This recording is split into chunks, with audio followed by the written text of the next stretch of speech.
초대교회에 정말 위대한 믿음의 지도자인 디모데, 어려서부터 주의 교훈과 훈계로 잘 양육을 받았던 겁니다.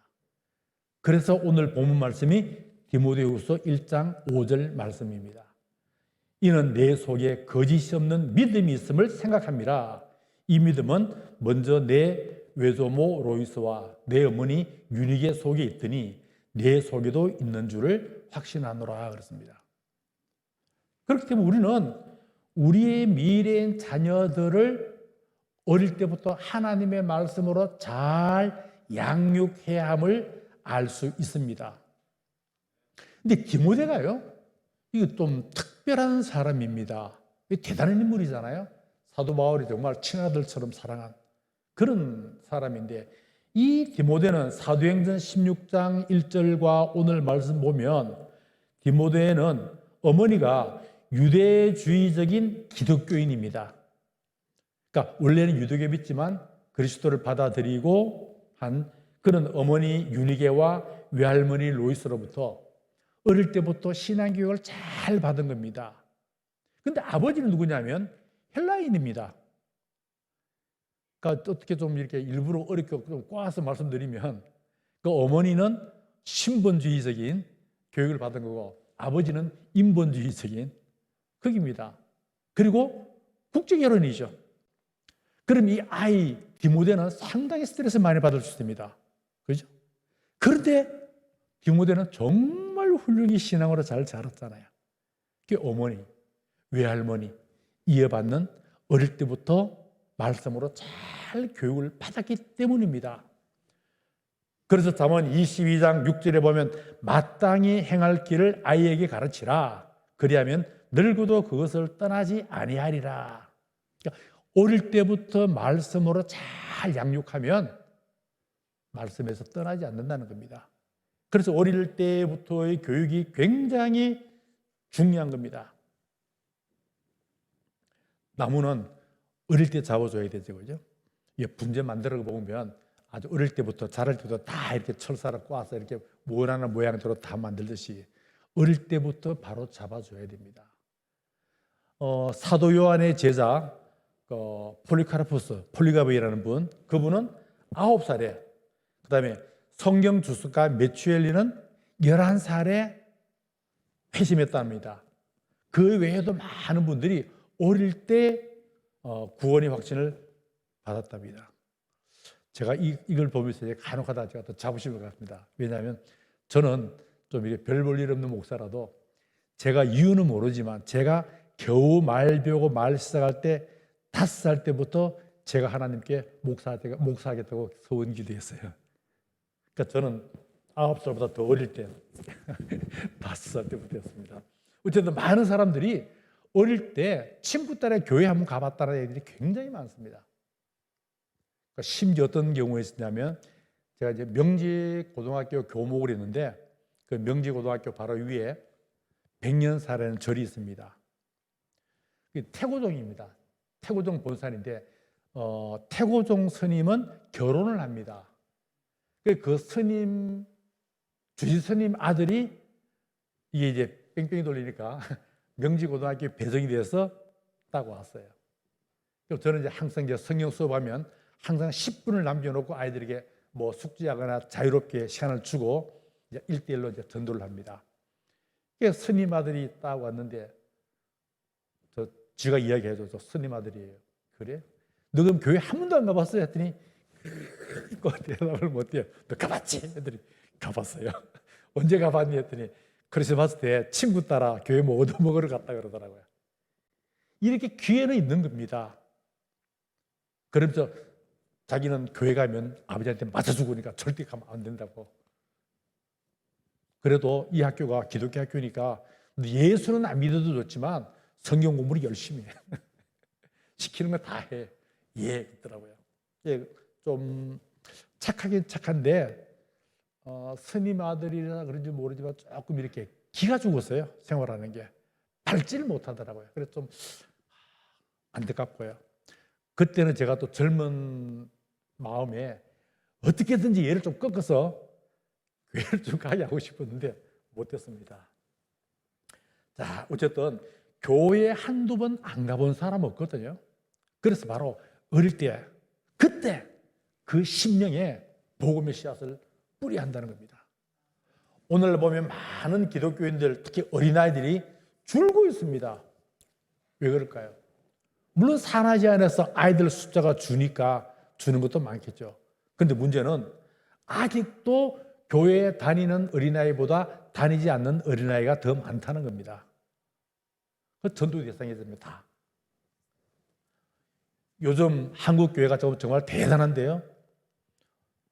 이 이유가 목사님들이 정말 성령 충만해서 신령해서 우리들의 전도팀이 열심히 전도해서 오늘날 한국 교회가 이렇게 크게 부흥되기도 했지만, 그러나 우리가 잊지 말아야 할 것은 지금 어른들이 어릴 때 옛날에 선교사님들과 믿음의 선조들 또는 친구 따라 교회 갔다가 뭔가 한두 번 말씀을 받았던 것, 이런 것들입니다. 그리고 제가 학생들 전도할 때 옛날에 교회 다니다가 안 다니는 아이들 전도하는 것은 훨씬 쉽습니다. 다시 한번 깨우치면 좀 깨닫거든요. 그래서 이미 복음의 씨앗이 뿌려져 있기 때문에 열매 맺기가 쉽다는 겁니다. 다시 말하면 이제 또 그렇기 때문에 우리는 가정에서도 교회에서도 어릴 때부터 잘 양육해야 한다는 겁니다. 자, 그러면 어릴 때부터 잘 양육해야 되는데 그럼 어떻게 합니까? 그거 어떻게 양육하라고요, 그죠? 제가 이제 항상 얘기가 뭐냐면 어린아이들 교육 잘 시켜놓으면 믿음의 어린이가 됩시다 하면 아멘 잘하거든요. 근데 초등학교 1학년, 2학년짜리가 믿음의 어린이가 뭔지 알아요? 물어보면 모릅니다. 이웃을 사랑하는 어린이가 됩시다 아멘 하는데, 대전가니까 대전의 파남 장로교회 거기 제가 어린이 부흥회를 한번 갔는데 아이가 아멘 소리를 얼마나 잘하는. 그런데 금방 이웃 사랑하는 어린이 아멘 해놓고 쭉 나가다가 동생이랑 과자 한 봉지 갖고 싸우잖아요. 그럼 말짱 헛고 살는 거죠. 그래서 사실 이제 잘 양육을 해야 되는데 어떻게 하는 것이 잘 양육하는 것인가? 그걸 알아야죠. 쉽게 말하면 예수님처럼 하면 됩니다. 누가복음 2장 52절에 보면 예수는 지혜와 키가 자라가며 하나님과 사람에게 더욱 사랑스러워 가시더라. 이렇게 예수님처럼 양육하면 됩니다. 그러니까 이 말씀은 외워갑니다. 제가 딱 보니까 여러분들 참 천재같이 보입니다. 여러분이 천재인지 아닌지는 제가 이제 지금 테스트해 보겠습니다. 제가 하는 대로 한번 따라해 보십시오. 딱 2번 읽고 외워야 됩니다. 그럼 천재입니다. 기도하는 모습. 예수는 지혜와 키가 자라가며 하나님과 사람에게 더욱 사랑스러워 가시더라. 누가복음 2장 52절 말씀.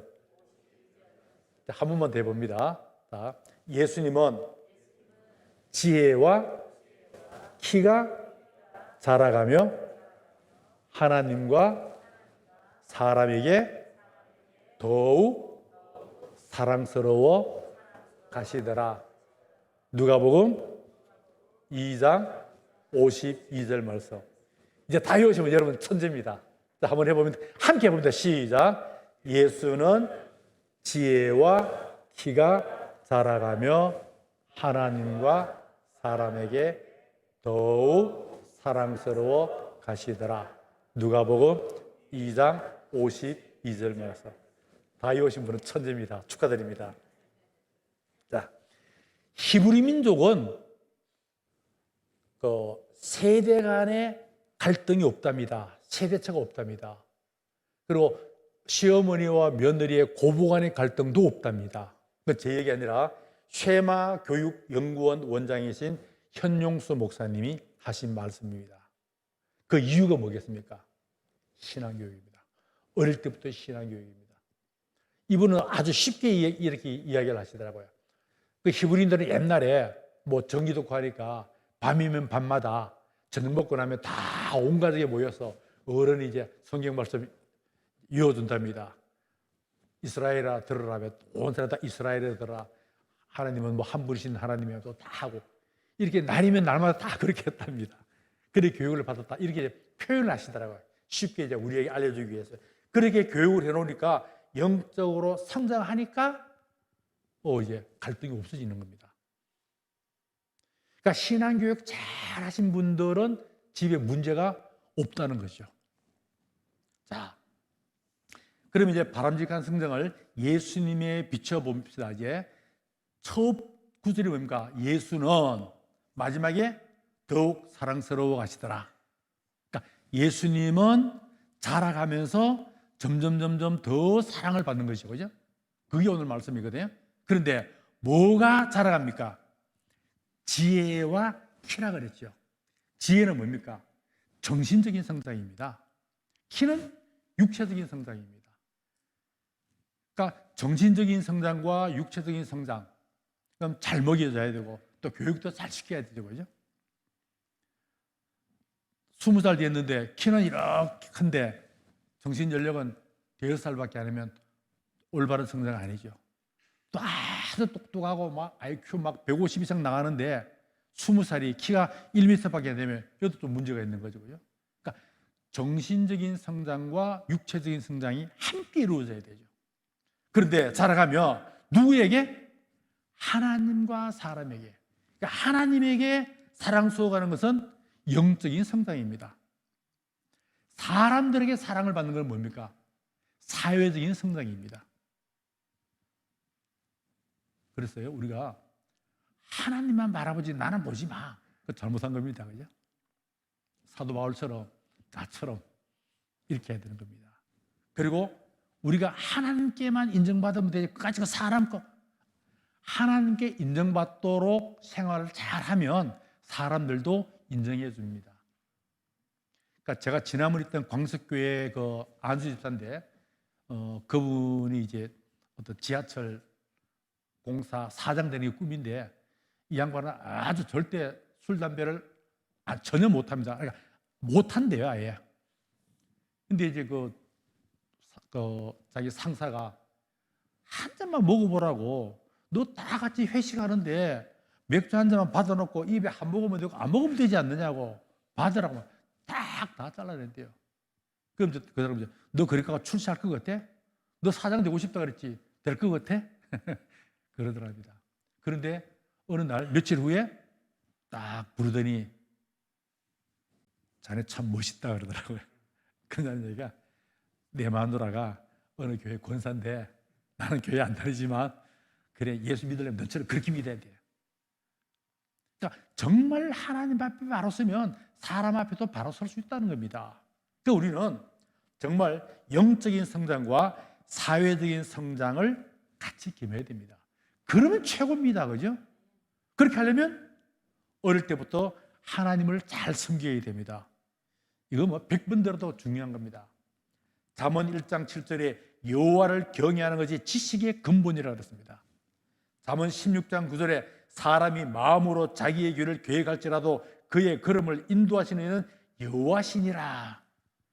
그러니까 하나님의 모든 것이잖아요. 그죠? 모든 복이나 이런 것들이 다 하나님께 나오거든요. 그럼 하나님께 잘 보여야죠. 그러니까 하나님을 잘 섬기면 하나님이 기분이 좋으시니까 복주머니 불어서 막 그냥 부어주시는 거잖아요. 그러니까 우리 자녀를 그렇게 교육해야 된다는 거죠. 그리고 두 번째는 또 부모님께 순종하도록 교육해야 됩니다. 성경에 정말 하나님 잘 섬기라는 말을 하고 그 다음에 뭡니까? 부모죠. 에베소 6장 1절에 3절 참 많이 아마 외울 겁니다. 그죠? 자녀들아 주 안에서 너희 부모에게 순종하라. 이것이 옳으니라. 내 아버지와 어머니를 공경하라. 이것은 약속이 있는 첫 계명이니 이로써 내가 잘되고 땅에서 장수하리라. 하나님의 약속입니다. 첫 계명이라 그랬거든요. 하나님의 약속 안 지킬 분 아니죠. 그죠? 틀림없거든요. 하나님 약속이고요. 또 모든 부모님의 마음은 같을 겁니다. 그러니까 부모님이 자식에게 효도를 받고 싶어서 효도해라 그것보다는 효도할 줄 아는 자식이 되기를 원할 겁니다. 그죠? 또 그래야 하나님께 사랑받고 사람들에게도 존경받을 수 있으니까. 결국은 자식에게 효도하는 자식을 만드는 것은 자식 달대라는 겁니다. 내가 노후 대책으로 자식 효도하러 하는 게 아니라, 그죠? 그게 부모 마음이잖아요. 그래서 우리 자녀가 하나님의 복을 몽땅 다 받게 하기 위해서 그런 겁니다. 자, 그래서 좀 더 구체적으로 말씀해 봅니다. 이것도 아마 여러분이 굉장히 많이 들었겠지만 실제 우리의 삶 속에서 구체적으로 실천을 해서 엄청나게 성공한 분, 그분 얘기를 해드릴 겁니다. 그리고 그분 얘기 중에서 내가 딱 명심했다가 우리 아이들을 가르치면 됩니다. 아, 이게 성경 말씀이니까 추상적인 말씀이니까 우리 아이들 교육하는 거는 조금 그게 아니라 했던 분. 잘 아실 겁니다. 록펠러 어머니입니다. 그죠? 록펠러 어머니의 10가지 교훈. 다 잘 아실 겁니다. 이걸 꼭 기억하셔서 이렇게 우리의 자녀를 교육시키면 우리의 미래가 밝습니다. 최소한 우리 교회의 아들, 딸, 손자, 손녀들은 다 이렇게 훌륭한 사람 될 수 있습니다. 이렇게 교육을 하면요. 첫 번째는 하나님을 친아버지 이상으로 섬겨라 그랬습니다. 하나님을 친아버지 이상으로 섬겨라. 마태복음 6장 31절 32절 보면 뭐라 그랬습니까? 무엇을 먹을까 무엇을 입을까 뭐 염려하지 말라 그랬죠. 하나님께서 다 알고 계신다. 우리에게 필요한 것을 이미 다 알고 계신다. 염려하지 마라. 너희에게 있어야 할 줄 아시느니라. 육신의 부모가 우리의 생계에 필요한 모든 것을 해결하지만 더 근본적인 것은 하나님 아버지잖아요. 그죠? 하나님 아버지가 안 주시면 다 소용없습니다.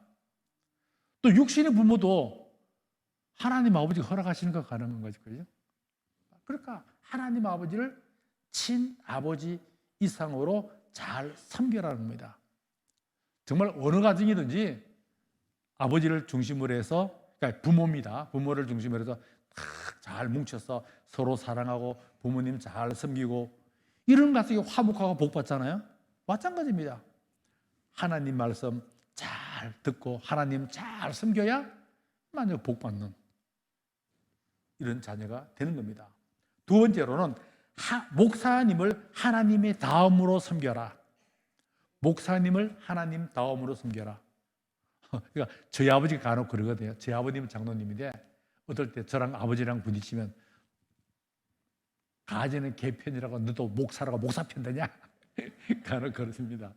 그런데 제가 목사라서 목사 편드는 게 아니고요. 민수기 6장 22절에서 27절 보면 그 말씀이 나오죠. 하나님께서 아론 자손에게 이렇게 합니다. 여호와는 내게 복을 주시고 너를 지키시기를 원하며 여호와는 그의 얼굴을 내게 비추사 은혜 베푸시기를 원하며 여호와는 그 얼굴을 내게로 향하여 드사 평강 주시기를 원하노라 할지니라 하라. 그들은 이같이 내 이름으로 이스라엘 자손에게 축복할지니 내가 그들에게 복을 주리라 그랬거든요. 하나님께서 아론 자손들에게 제사장들, 그러니까 성직자들에게 말씀하시기를 이스라엘 자손에게 요렇게 축복을 하라. 네가 축복하면 축복하는 대로 내가 그들에게 복을 주겠다. 다시 말하면 목사님이 여러분에게 붙들고 간절히 축복 기도를 하면 하나님께서 듣고 그대로 복을 주겠다는 겁니다. 그래서 목사님을 하나님 다음으로 잘 섬겨라 그 말입니다. 그러니까 목사님을 잘 섬기면, 그러니까 여러분들이 예를 들어서 목사님 밥을 한 번씩 사드렸다 싶시다. 근데 목사님은 못하죠. 워낙 많으니까요. 그러니까 목사님은 갚을 길이 없으니까 어떡하겠습니까? 기도라도 해야죠. 그러니까 이게 바꿔서 말하면 여러분 목사님 대접할 때 그냥 목사님 이거 하고 선물 딱 드리고 오지 마세요. 딱 드리면 딱 붙들고 축복기 해달라고 축복기도 받고 와야 됩니다. 아니면 손해보는 장사, 미치는 장사입니다. 그런데 딱 뭐 하나 드리고 뭐 하나 드리더라도 반드시 축복기도를 받고 오면 그건 본전 뽑는 게 아니라 몇 배 복을 받는 겁니다. 그러니까 하나님 약속이니까요. 세 번째는 주일 예배는 꼭 본교회에서 드려라. 이거는 뭐냐면 예배 드리는 자세를 이야기하는 겁니다. 우리가 그렇잖아요. 어디 멀리 가면, 어디에 이렇게 여행을 가면 그냥 빼먹을 수도 있고요. 또 그냥 한 번 좀 그냥 이렇게 귀찮아서 그럴 때도 있고, 또 본교에서는 열심히 매일 새벽 기도로 오는데 어디 멀리 가서는 뭐 그만 이럴 수도 있고요. 그래서 뭐냐면 주일 예배는 꼭 본교에서 들으라. 이것도 제가 이제 명지 있을 때 봤는데, 한 아이는 원래 부산에 이제 집이 있었는데 서울로 유학 온 거죠. 얘는 뭐 집에도 가겠지만 꼭 토요일 되면 그 예배드리러 갑니다. 부산 서부교회에 다닌다 그랬습니다, 그때. 그리고 끝나면 또 와요. 서울에서 부산까지 예배드리러 왔다 갔다 해요. 그래서 너 참 어지간하다 그랬는데, 바로 그런 자세로 주일 예배는 꼭 본교에서 드리라. 네 번째입니다. 오른쪽 주머니는 항상 11조 주머니로 하라. 오른쪽 주머니는 항상 11조 주머니를 하라. 잠언 3장 9절 10절 보면 내 재물과 내 소산물의 처음 익은 열매로 여호와를 공경하라. 그리하면 내 창고가 가득히 차고 내 포도즙 틀에 새 포도즙이 넘치리라. 그러니까 목사님들이 간혹 뭐 11조 이야기를 막 하시면 목사님 너무 11조 이야기 하지 마세요 그러는데, 그건 오해하지 마십시오. 예를 들어서 저도 이제 미국에서 단독 목회할 때 11조 이야기를 하면, 그럼 교인들이 11조를 더 많이 주면 내 사례비가 더 올라갑니까? 그건 아닙니다. 그건 아니고요. 바로 이 말씀에 의해서 내 창고가 가득히 차고 내 포도즙 틀에 새 포도즙이 넘치리라 그랬습니다. 근데 또 이 말씀 갖고 시험 받지 마세요. 하기 싫으면 안 해도 되고요. 내 믿음이 성숙되면 할 수 있는 마음이 생깁니다. 그래서 제가 이제 간혹 하다가 그러거든요. 목사님 담배를 못 끊는데 어떡하죠? 그 좋은 걸 왜 끊느냐고. 그 좋은 거 끊지 마시라고. 그 담배 피도, 이거는 이제 좀 딴 얘기인데, 그 담배 피도 구원받을 수 있어요? 좀 더 빨리 받겠죠.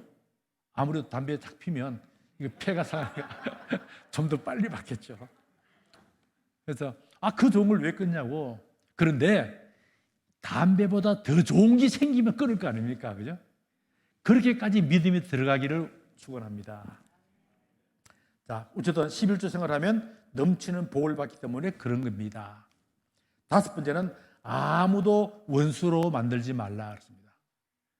근데 주님은 더 적극적으로 말씀하시죠. 너희 원수를 사랑하며 너희를 박해하는 자를 위해 기도하라. 이거 참, 정말 힘듭니다. 정말 힘듭니다. 그러나 일단 최소한 원수는 만들지 말라. 여섯 번째는 아침에 목표를 세우고 기도하라. 시편 46편 5절에도 보면 하나님이 그 성중에 계심에 성이 흔들리지 아니할 것이라. 새벽에 하나님이 도우시리라. 그런데 아침에 목표를 세우고 기도하라는 것은 하나님과 하루를 함께 시작하라는 것이죠. 그죠? 그 얘기입니다. 그다음 일곱 번째는 잠들기 전에 하루를 반성하고 기도하라. 마무리도 하나님과 함께 하라는 거죠. 이제 홀로 자기 시작한 어린아이, 밤에 혼자 자면서 불 끄면 무섭잖아요. 근데 엄마가 꼭 안아주면 얼마나 든든해요. 바로 그겁니다. 자기 전에 꼭 하루 반성하고 기도하면 하나님이 나를 딱 안아주는 그런 느낌. 또 혹시 내가 죄를 지은 게 있어도 그 밤에 기도하면서 다 사해 주잖아요. 그죠? 그럼 한참 자는데 새벽 2시에 주님 재림하셔도 겁날 거 없죠. 그러니까 저도 창피한 얘기지, 어떨 때는 너무 힘들어가지고요, 이렇게 앉아서 기도하다가 푹 쓰러져서 그냥 잠들 수 있거든요. 근데 어쨌든 꼭 이제 그러다가 깨면 맞아 하고 주무시면 됩니다. 자, 여덟 번째는 아침에는 꼭 하나님의 말씀을 읽어라 그랬습니다. 아침에는 꼭 하나님의 말씀을 읽어라. 이거는 이제 여섯 번째랑 통하죠, 그죠? 그런데 이건 뭐냐면, 여섯 번째 아침에 목표를 세우고 기도하라는 것은 하나님과 함께 하루를 시작하는 거고, 아침에 하나님의 말씀을 읽으면 그 말씀을 통해서 주님이 내게 주시는 말씀이 뭔가 들을 수 있잖아요. 이거 조금 다르죠. 그러니까 오늘은 하나님께서 나에게 무슨 말씀을 하실까? 그러니까 새벽기도 가서 이렇게 말씀을 듣다가도 보면 다 안 들어도 뭐 하나 딱 들어오는 게 있잖아요. 바로 그겁니다. 그 다음에 9번째는 남을 도울 수 있으면 힘껏 도우라. 마태복음 6장 3절 4절 보면 너희 아버지께서 갚으시리라 그랬습니다. 은밀히 해도 하나님은 은밀한 중에 보시는 아버지께서 다 갚으시리라. 10번째, 예배 시간에는 항상 앞에 앉아라. 좀 재밌는 성경 보면 시편 132편 7절 보면 우리가 그의 계신 곳으로 들어가서 그의 발등상 앞에서 엎드려 예배하리로다.